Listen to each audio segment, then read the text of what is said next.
Today I want to talk about a book that aims incredibly high. Heists, revenge, gods, cosmic horror, romance. A story that wants to hold an entire collapsing universe in its hands and refuses to look away from the destruction. The premise of The Shattered Line is immediately striking. A brutal dictator hunts for an artifact that can release gods, convinced that only divine power can save a dying world, even if that salvation demands impossible sacrifice. A father, consumed with grief and overcome by rage, vows revenge at any cost. And a crew of thieves are blackmailed into the heist of a lifetime against previously mentioned brutal dictator. But hanging over everyone's head is the terrifying final piece to this. The universe has already ended once before. Will humanity make it back a second time?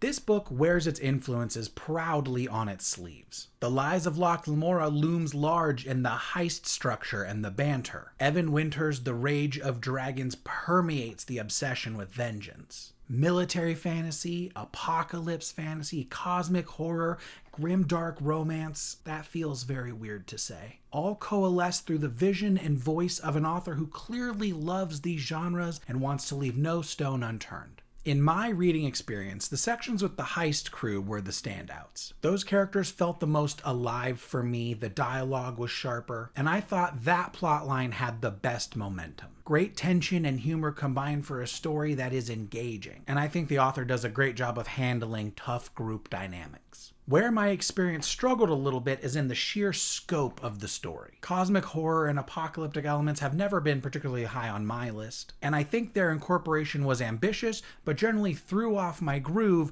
more than added to my reading experience. I found that storyline to be a little denser, a little more confusing, and while those elements are often riding the emotional heights of this story, they just weren't quite grounded enough for me. Very cool ideas, I just don't think quite nailed.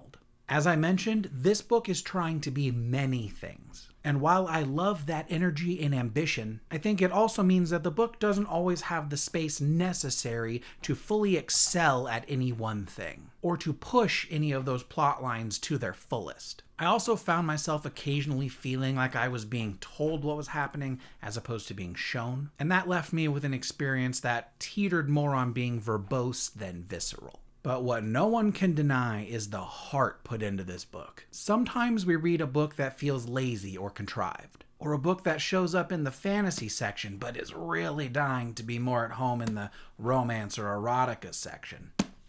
But this book was written by an author who loves fantasy, an author who is captivated by big ideas, an author who wants to explore how power corrodes people and society in a world that is increasingly indifferent to suffering. This book did not fully click for me, but that does not make it bad. It has many glowing reviews from many other readers, and I think if you're someone who is interested in grimdark fantasy and layered stories, this is something you should absolutely check out. The Shattered Line comes out in early January, I think January 3rd. Bye.